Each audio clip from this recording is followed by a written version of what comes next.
Well, take three. I'm going to try to make this a bit of a brief response to a video that was done by the user Awesome Rants. Link to her videos down in the underbar. I absolutely recommend you guys subscribing to her.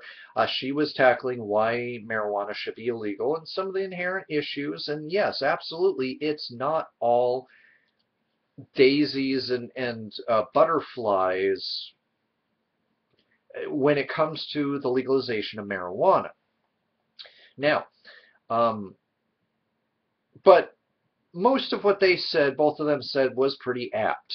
My only issue with what Awesome Rant said and with what Varmint Coyote, also linked down to the underbar, hadn't addressed was pr Varmint started to talk about prisons, and I'll try to finish that off because I'm going to have a link down to the underbar to a documentary voiced by Morgan Freeman about the failure of the war on drugs overall and how there are countries pleading with the United States to start making rational choices and to possibly think of a new strategy because the current one sucks.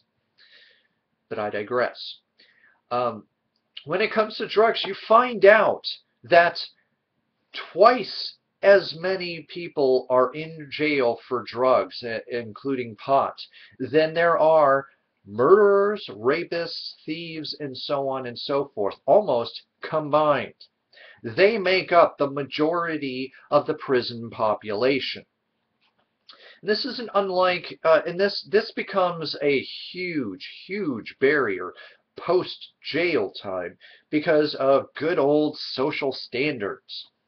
Because you've got two problems when you get out of prison. One, you are a convicted felon. I believe drugs are a felony offense or something of that nature, but you've been arrested for drugs. Two, you've been in jail. Two of these things hurt you when you're on the outside. And we're willing to let these things be deciding factors on things like hiring and things of this nature, or who we're going to give chances to.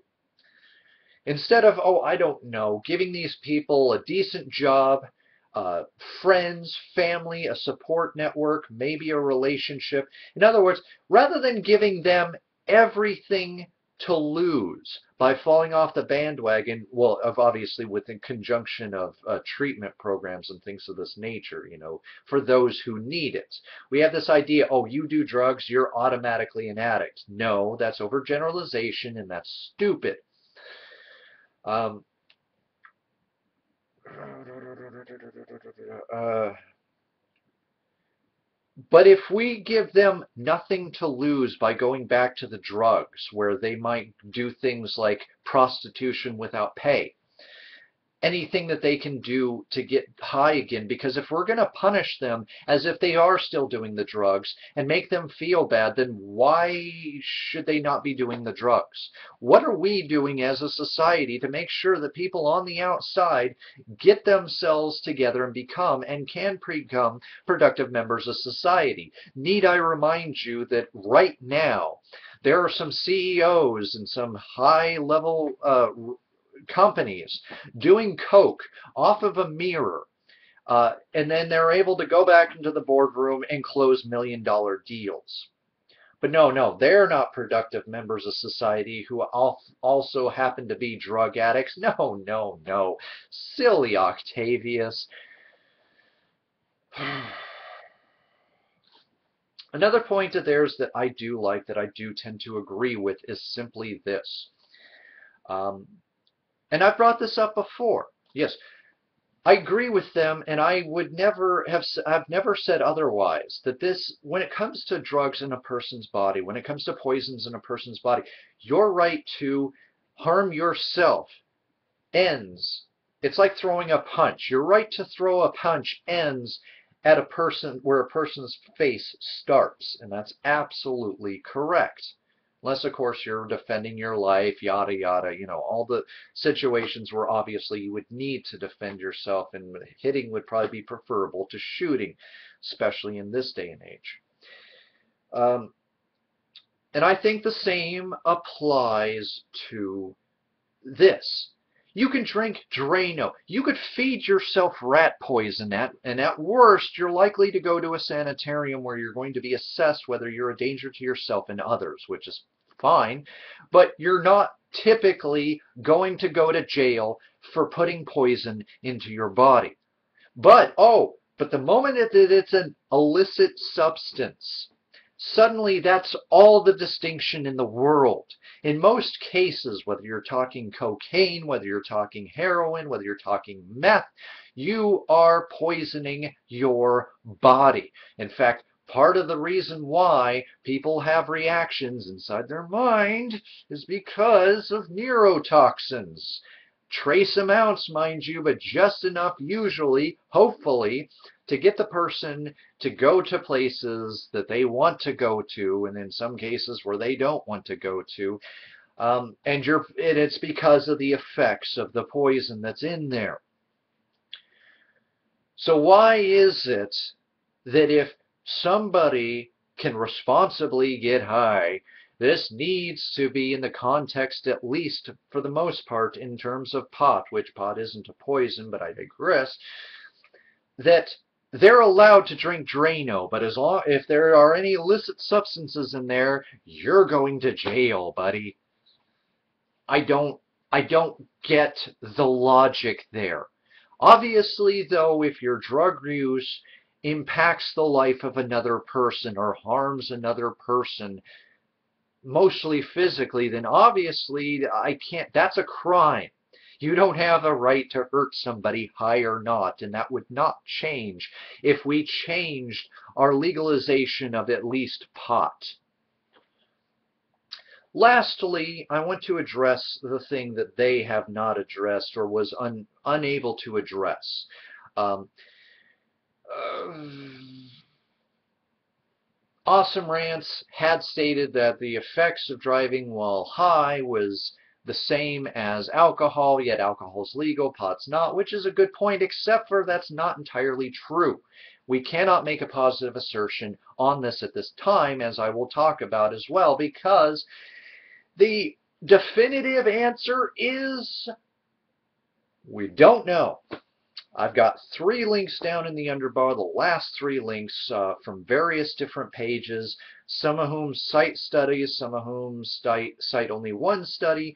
Some of them are somewhat biased links to some degree because they are a pro-pot page, but at the same time, they have studies that are cited.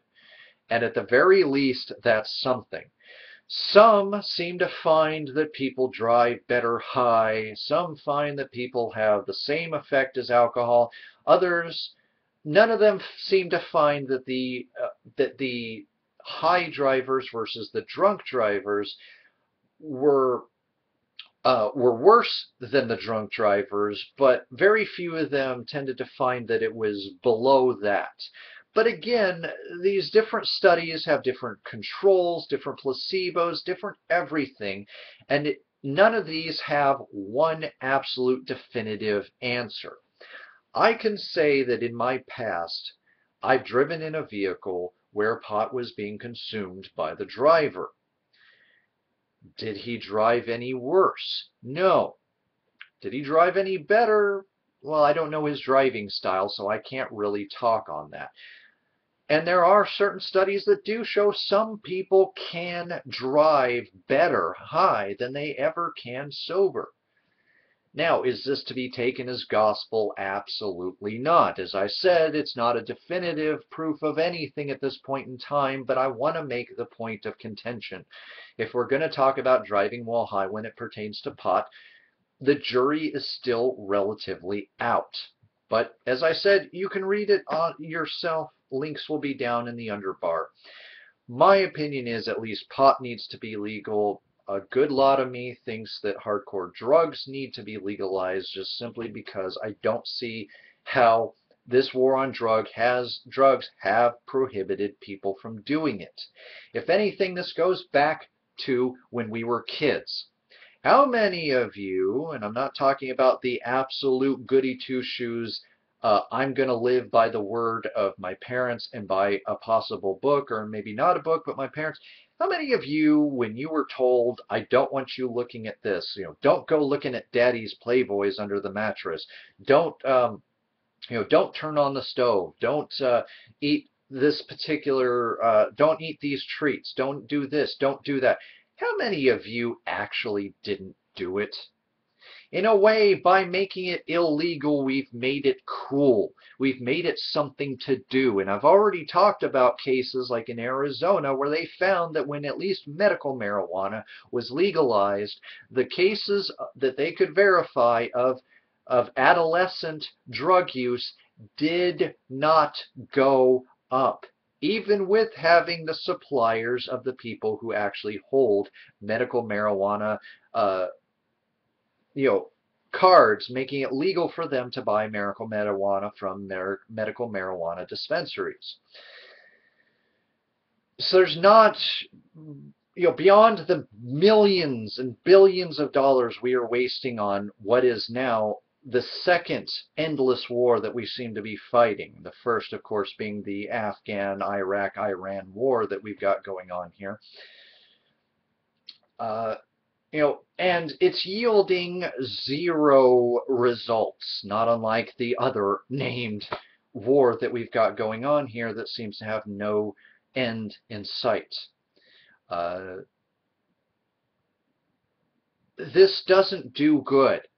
And it makes it to where, in terms of treatment programs, even if you're not harming somebody, if you decide to go into a treatment program, the current model for getting help is you have to admit to breaking the law.